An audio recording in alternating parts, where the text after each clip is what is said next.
देव म्हणजे काय की तुला एक कंट्रोल करणारा, तुझ्या वागणुकीला कंट्रोल करणारा कोणतरी पाहिजे ना.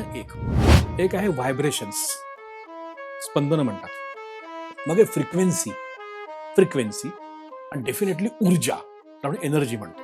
म्हणजे एनर्जी, व्हायब्रेशन आणि फ्रिक्वेन्सी याच तीन खूप मोठ्या गुणांना मी देव म्हटलेलं आहे. हा राहुल, आता तू हे आत्ता का करायचं किंवा आत्ताच का करायचं, देवाच्या गोष्टी किंवा देवाबद्दलच्या काही गोष्टी आपल्याला ज्या वयानुसार विनाकारण विचारले जातात त्याचं उत्तर आता मला मिळालं. की देवाशी कनेक्ट कसं व्हायचं? सिंपल मुद्दा. साधना, श्रद्धा म्हणजे काय करायचं? साधना म्हणजे काय करायचं? सरेंडर.